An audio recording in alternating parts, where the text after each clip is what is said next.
তাহলে এই ক্ষেত্রে আমাদের দেশের অনেক ওয়াইজ বক্তারা যে বলে যে নীলনদ পার করে এসেছেন, এই কথাটি অসত্য, অবাস্তব, মিথ্যা কথা।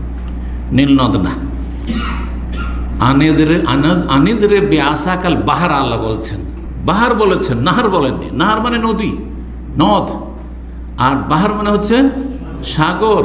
জি, সাগরে লাঠির বাড়ি মারো মুসা, তাহলে তোমাদের জন্য রাস্তা হয়ে যাবে, তখন তোমরা পার করবে।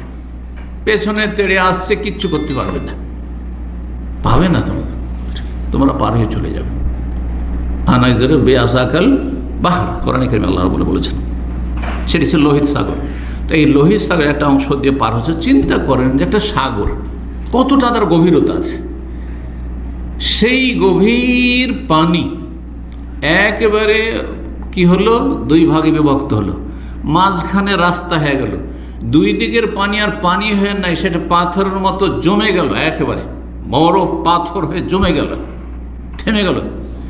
আর তারপরে মাঝখানে চিন্তা করুন, একটা জায়গা যদি হঠাৎ করে শুকিয়ে যায়, তারপর এই সাগরের গভীরতা কত কাদা আছে, তাহলে সেই রাস্তা দিকে তাড়াতাড়ি পালানো সম্ভব? চিন্তা করুন তো দেখি।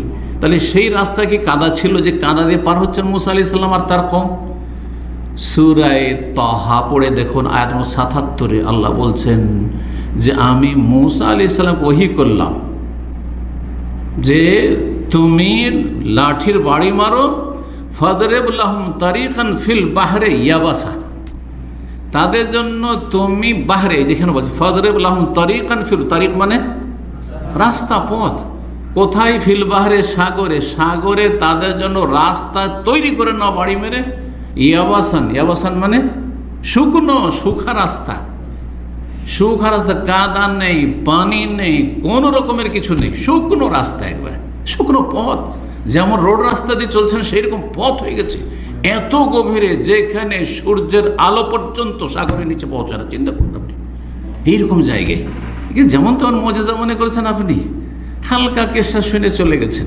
তো আল্লাহ রাব্বুল আলামিনের যে মহাকুদরত, তিনি যে সর্বশক্তিমান, তিনি যে কাদির আলা কুল্লি সেই সব কিছুর উপর ক্ষমতাবান, তার ক্ষমতায় সাথে সাথে পানি পাথরের মতো হয়ে যাচ্ছে দুই দিকে বিভক্ত হয়ে, আর বিশাল লম্বা চওড়া রাস্তা হয়ে যাচ্ছে এপার থেকে ওপার সাগরের ভিতরে। সাগরের ভিতরে ছোটোখাটো এই নয় যে 1-2 কিলোমিটার সামান্য জায়গা, আর তারপরে সেটা ইয়াবাসান শুকনো রাস্তা হয়ে যাচ্ছে, আর নিরাপদে পার হয়ে চলে যাচ্ছে। আর তারপরে এই নয় যে পার হতে তাড়াতাড়ি পার না হলে আবার ডুবে যাব, আরামসে পার হয়ে চলে যায়, যেমন শুকনো রাস্তা দিয়ে আমরা চলাফেরা করছি। যখন সবাই পার হয়ে চলে গেছে, পার হয়ে চলে গেছে, সবাই পার হয়েছে, তারপরে ফেরাউন যে পেছন থেকে আসছে হাজার হাজার সেনাবাহিনী, তারা সবাই নেমে গেছে। সবাই যখন একবারে সাগরের ভিতরে, এমন কেউ নেই যে 2-4 জন বেঁচে গেছে, নামেনি ওরা বেঁচে গেল না, সবগুলি যখন, এই সবগুলি কাফের জালিম যারা ফেরাউনের অন্ধ অনুসরণ করেছিল, সবগুলি যখন একেবারে মধ্যসাগরে নেমে গেছে, আর পালাবার কোনো সুযোগ না, বাঁচার কোনো সুযোগ নেই, তখন আল্লাহ বলছেন পানি তোমার কাজ তুমি করো, এখন তোমার কাজ তুমি করো, ডুবিয়ে দাও। এই কথাই সংক্ষেপে রাসূলুল্লাহ সাল্লাল্লাহু আলাইহি ওয়াসাল্লাম বলছেন, ও আগরাকা ফিরআউন, ফেরাউন এবং তার সম্প্রদায়কে আল্লাহ ডুবিয়ে ধ্বংস করে।